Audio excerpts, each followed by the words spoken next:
13 children. So you're cooking, cleaning and washing for 13 children, 15 family members, I should say, and 36 servants.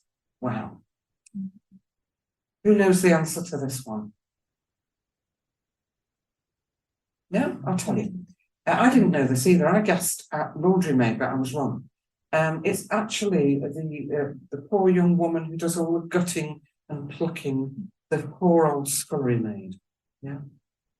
And I put this in for you because I knew you'd find this interesting, because you're family history, aren't you? When I finished at Shugborough, this is a young lady's CV.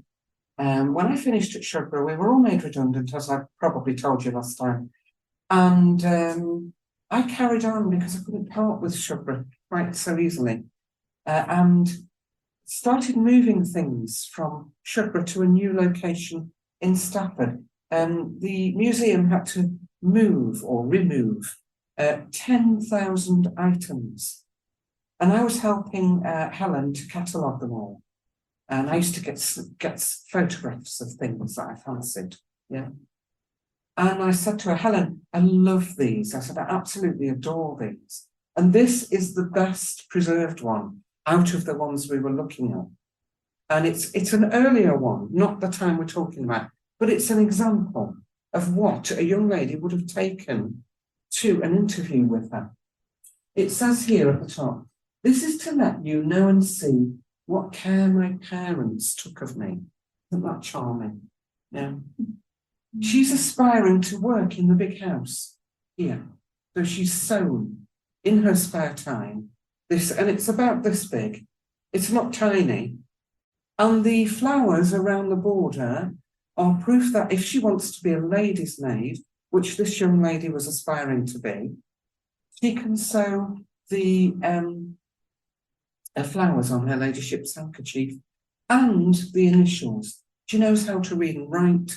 She knows her numbers. So she's put here, Sarah Ann Covell, aged 11, 1843.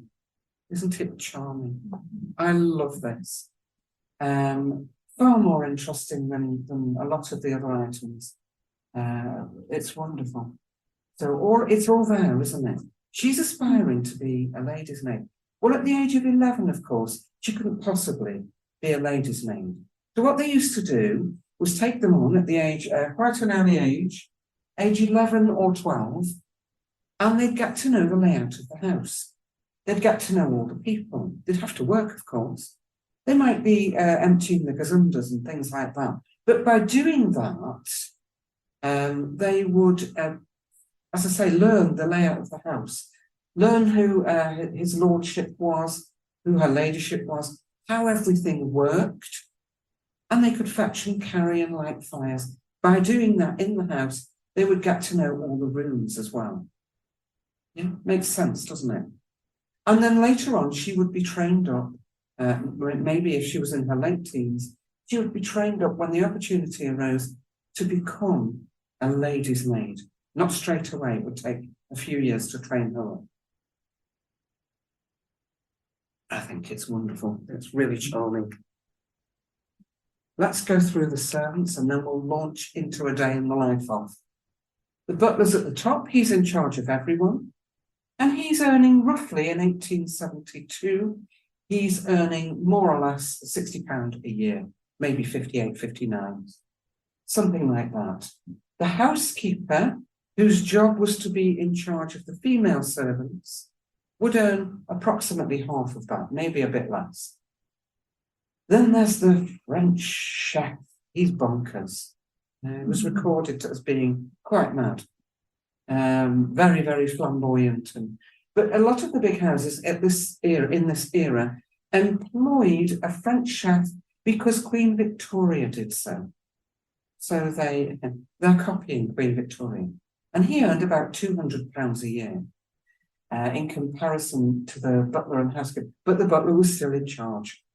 Ultimately, if the butler told the chef to do something, he had to do it. But they usually would steer clear of one another, I would have thought. He may have to intervene now and again, no, the butler. If, for example, the housekeeper, if I was miserable, if Sarah, the kitchen maid, was having a miserable time and she was going around with a very long face, and the butler noticed, he would go straight to the housekeeper and say, Mrs. Housekeeper, will you please go and have a word with Sarah, because she's in charge of the female servants, and find out what's wrong with her.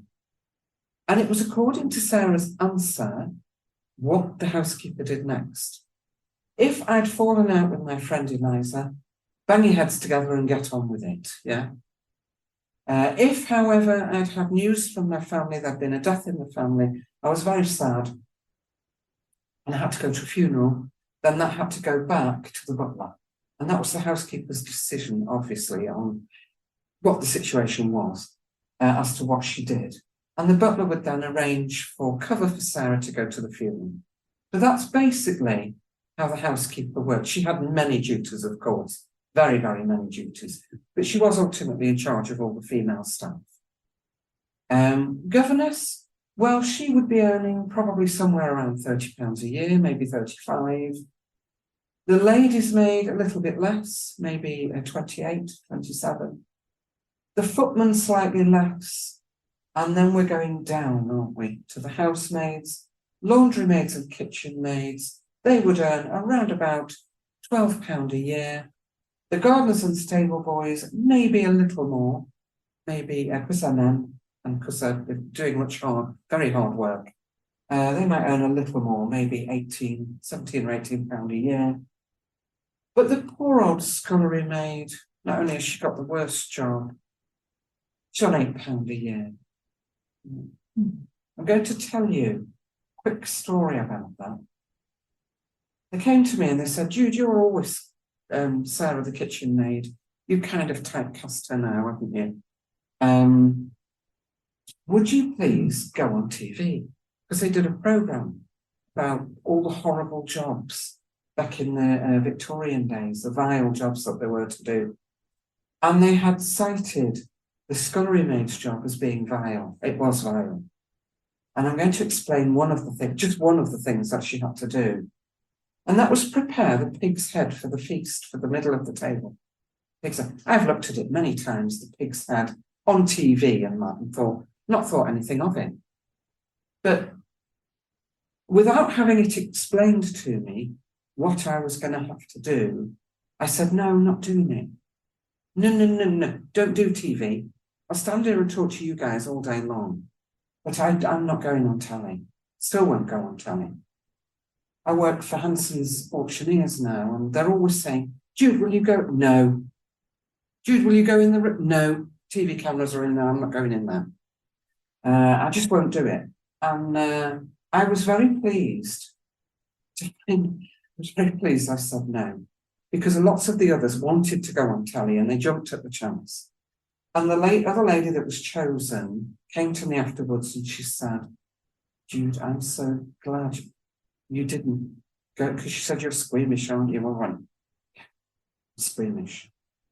She said, they started me off with the pig's head, told me what I had to do. She said, and I thought, oh my goodness, I've got to do that.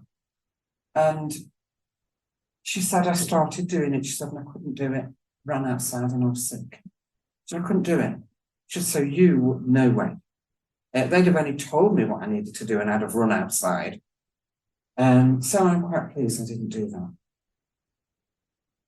They were real people. Sarah Willis was a real person. This is a census form from the 1870s. Wonderful, isn't it? A lady in Stoke-on-Trent came to me after one of my talks and she said, would you like this? Yes, please. So it's a census form from Shugborough. Only a page of it. Hasn't got everyone on. But Sarah Willis and her boss Emma Stern, and just above her is Eliza, the laundry maid. So they were real people. But I was only pretending to be Sarah, the kitchen maid. So there they all are. Laundry maids, housemaids, and all sorts. So how do you know? Let's go through a day in the life of. How do you know what time to get up in the morning? Took me, well, I never did find out. Somebody told me in the end. And it was Helen, the lady. I said, Helen, how did those servants know what time to get up in the morning? Well, Jude, she said, they had a night watchman on a big estate like that. So he would stay up all night to keep the place secure, make sure that nobody was robbing anything, nobody was skulking about that shouldn't be, because there would always have been somebody trying to steal something or whatever. So it was his job to make sure that the estate was safe. And then when this clock in the servants' quarters struck 5, he went into the courtyard and rang the bell. And it would be a massive school bell, and he would ring it backwards and forwards. And you had to go to your window. He knew who had to be up that day. You had to go to your window and open it and go, yes, okay, I give up. We're getting up, all right. And he wouldn't stop until each bedroom had somebody open the window and shout down, yes, I'm up, we're getting up. If the family were in residence, you got up at 5. If they weren't in residence, you got up at 6. There were less people to cook, clean and wash for, weren't there? Bit of a lie-in, 6 o'clock. And tell you now, because I nearly always forget, you had 1 day off a month and half a day off a week. Everyone always asks me that. I always forget to tell them, but I've remembered to now. So this is the courtyard. It wouldn't have had golf buggies in it in those days, but it would have looked exactly the same as it does today. And this is Sarah and Eliza's bedrooms. Show you a bedroom in the next slide. So he would be standing here, and then he would walk round there. Once they'd answered their, opened their windows, and then the men's quarters were over here, never the twain. There were brick walls in between. No Downton Abbey at Shugborough. No, you couldn't get through to the men's quarters. Behind me would have been the stable boys. Where I'm taking this photograph now, there would have been the stables, and the haylofts were above. And there was the brick wall at one end and a brick wall at the other. So there was no getting through here, yeah, behind me, brick wall each side. So forget it. No, you weren't allowed to fraternise with the men. And you had your reputation to think about anyway, the ladies, that is. So that's how you knew how to get up in the morning. Isn't this lovely? I love this. So this is Eliza and her boss, Mary Ann Hooper's bedroom, as it would have been back in the 1870s. Straw mattresses, but you had a comfortable place to sleep. It's all adding up now, isn't it?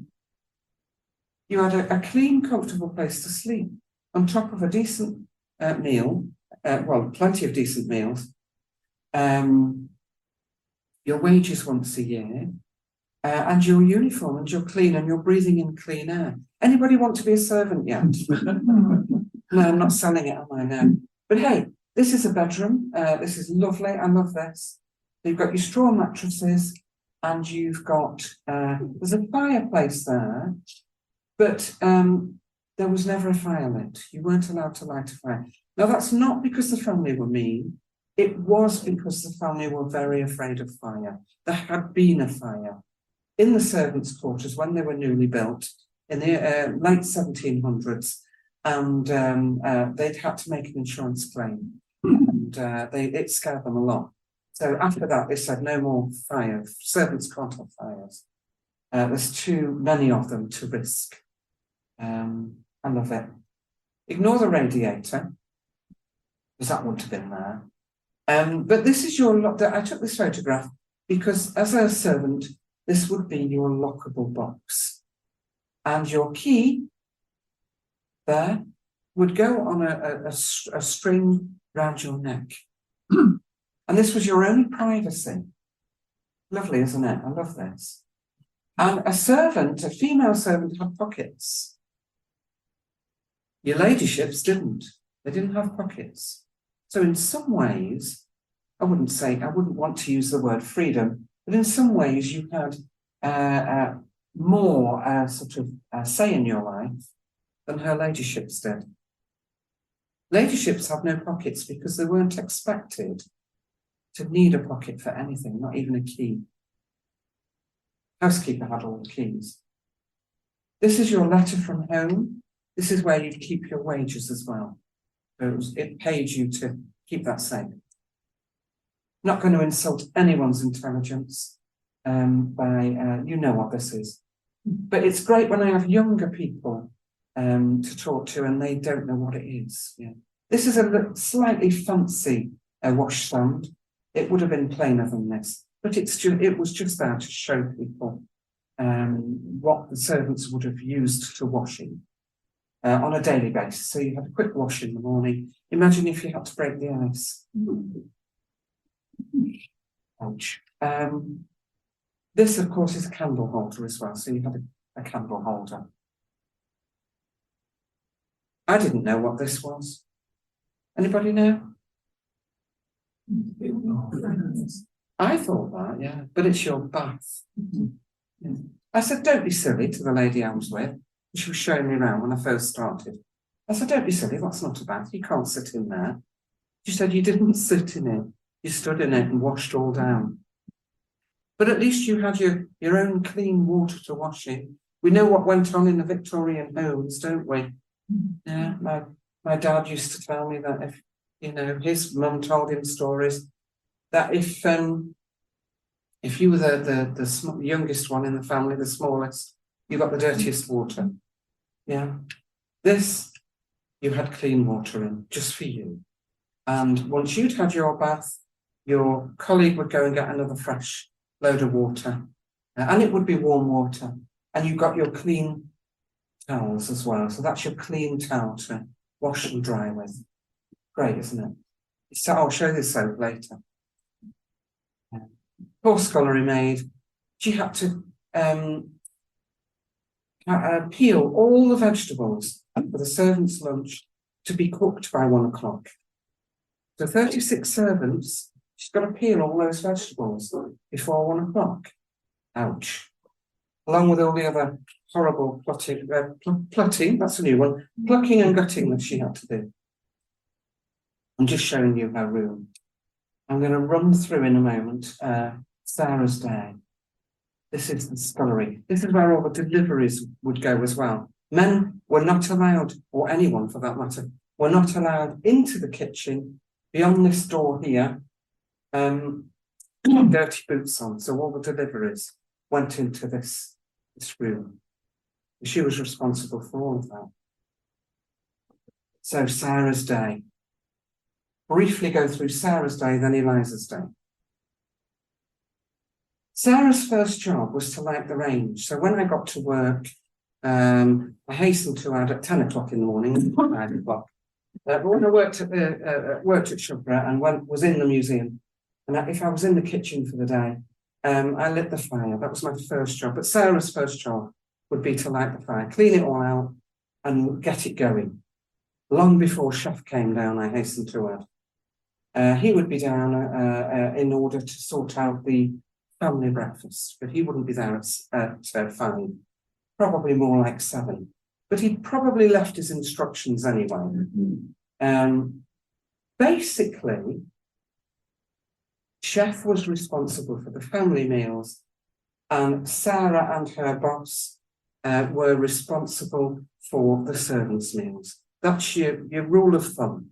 But your job, my job rather, as Sarah the kitchen maid, would also be to assist Chef in any way he needs or wants. But I also got to try Chef's specials.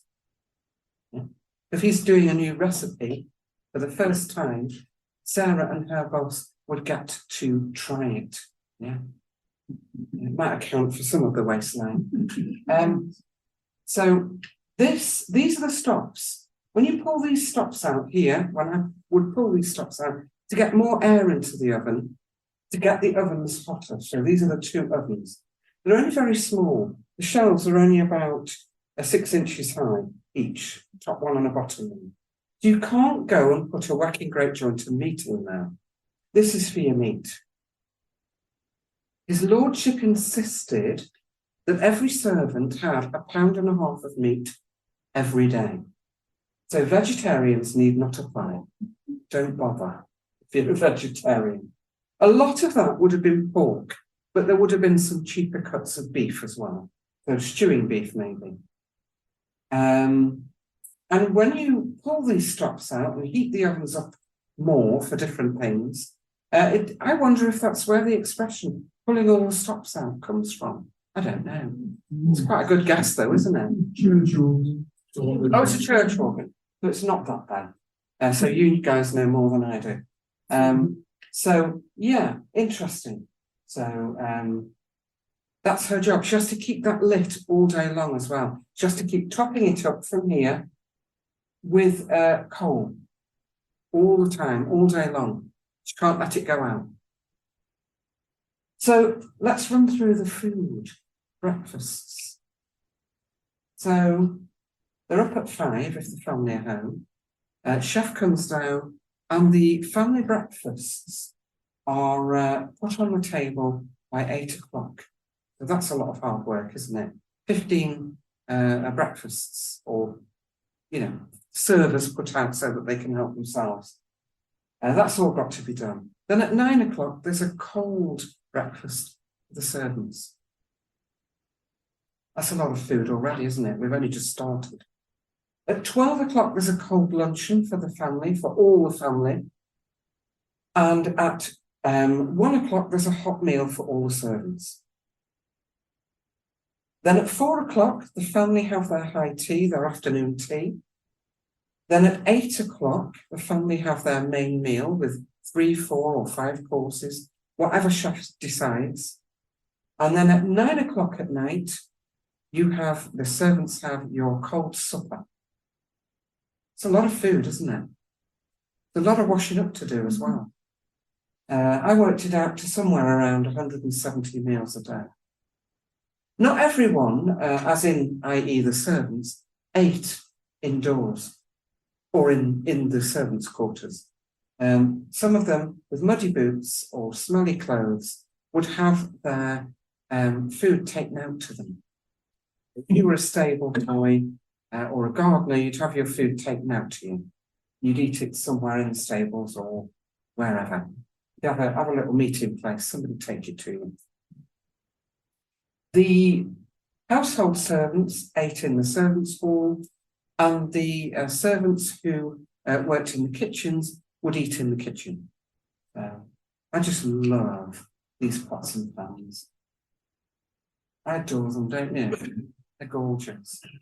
They were said to have had antiseptic qualities, which was why chef used them. All the chefs insisted on having the copper pans. But of course, we know today, don't we, that it's because the real reason is because it heats up and cools down very quickly. Heats up quickly, as in reduces the risk of food poisoning. All the children survived, by the way. Maybe down to the copper pans, who knows? Gorgeous, aren't they? Some of these are for hot. These would be put onto the of the oven to heat up hot water, and there's your hot water tap. So you've got your hot water out that way. It's great, isn't it? Water boiler. So many other things.